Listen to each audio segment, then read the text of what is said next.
Welcome back to the deep dive. For this one, we're diving into something a little different. You guys sent us this podcast episode, Mindset Unlocked with Sydney Mack. And, well, you want us to kind of break it down. You want the scoop on her hosting, any business tips she shares, and how it all applies to you, especially as you're looking to grow your own podcast, and your business too.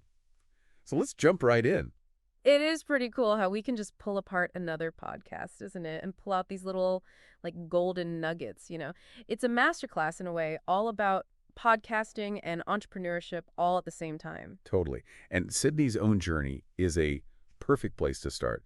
We're talking law to her own firm, back to corporate, and now, bam, professorship while she's growing this podcast. It's not your typical, climb the ladder story. I think that's what makes it so interesting, especially for someone like you who's out there building something brand new. It's funny how that, like, not straight path actually becomes a strength? Right. She can connect with so many different people, that kind of experience. It's gold, especially when you're trying to build up a big audience. You need to connect with everyone, right? You're totally right. She's been there, done that in so many different worlds. And she's not afraid to talk about the tough stuff either.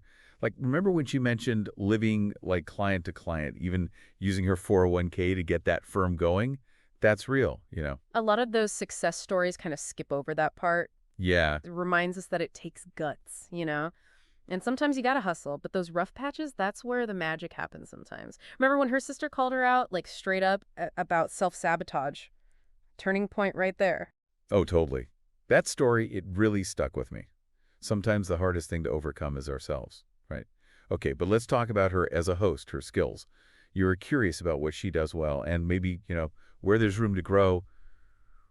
What are you thinking so far? Her conversational style is definitely a strong point. Like, she makes those guests feel like they're talking to a friend? That warmth, it comes through, and it's something we could all learn from.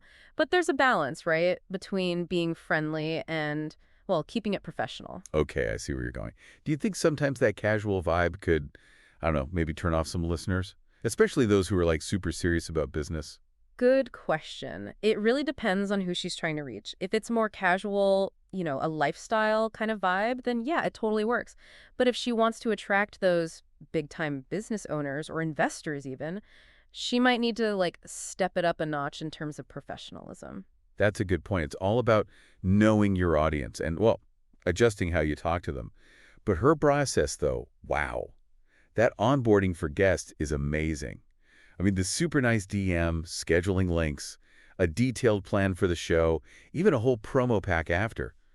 Is all of that really necessary for every podcast out there? It's definitely a great practice, yeah. Think about it from the guest's side. You're way more likely to say yes to an interview if the host is organized? Makes you feel important. But too much, maybe for some. It's a tightrope being thorough, but not, like, overwhelming them with information. You don't want to scare them off. True, true. Finding that sweet spot is key. And maybe adjusting how much detail you give based on how familiar they are with podcasting.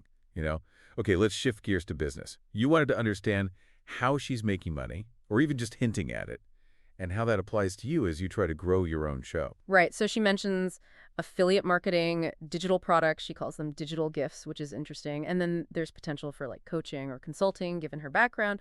But the big thing here is the podcast itself. It's a loss leader right now. Ah, the loss leader concept. Some of our listeners might not be familiar with that, so can you break it down a little? Okay, imagine you're selling, I don't know, coffee and cookies, right?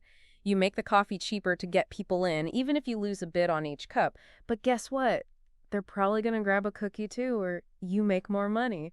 So the coffee, the loss leader, it brings in the customers who then buy other stuff. So how does that apply to Sydney and her podcast? She's putting a lot of money into it right now. The producer, theme song, the website, even though it's not making money directly. But she's building her brand, getting more listeners, which means more potential clients for those other things like the affiliate marketing or those digital gifts. Makes sense. Absolutely. It's a big takeaway for anyone thinking about how to make money from their own podcast. Sometimes you got to spend to make, right? But how exactly does that affiliate marketing thing work? Like you're specifically for a podcast. Okay, say you've got a podcast about, I don't know, fitness. You could team up with a company that sells workout gear, right? And you put a special link or code in your show notes. Your listeners click that link, buy something, boom, you get a cut. It's like passive income, while you're also recommending stuff you actually like. That's super helpful. So investing in the podcast, like Sydney's doing, can actually attract those affiliate opportunities. It's a chain reaction. Exactly. And that brings us to another point, her why. It's not some fake mission statement. It's real. It's helping her students. You can hear that passion in the interview. It's so genuine, and it makes me wonder, what's your why for your podcast and your business? What keeps you going? That's something for you to think about. Sometimes your why finds you, as you're working, connecting with people. It doesn't have to be this big, planned out thing. Now, something else that really stands out is how Sydney defines success. Like, she talks about breaking free from that corporate, like, beige girl mold and owning her tattoos and that hot girl summer world tour persona. It's like she's saying, this is me, deal with it. And that confidence, it's so cool, especially for people who are tired of trying to fit in. And it's smart, especially in academia where, like you said, being a public figure is a big deal. You don't need to follow the traditional path to be successful. Make your own lane. And that's something you, as a podcaster, an entrepreneur, can definitely connect with, right? For sure.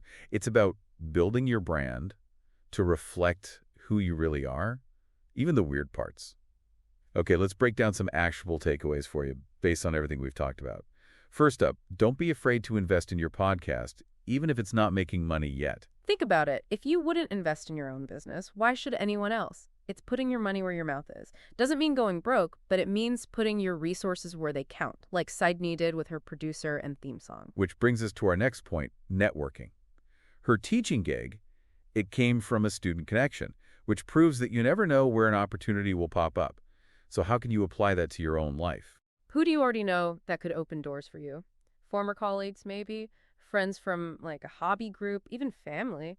Just reach out, have a chat, see what happens. Networking doesn't always mean those fancy events, It's about building real connections. That's solid advice. And last but not least, be willing to walk away from things that don't feel right. Remember how Sydney mentioned saying no to those big-time jobs that would have shut down her podcast? That's knowing your worth, right?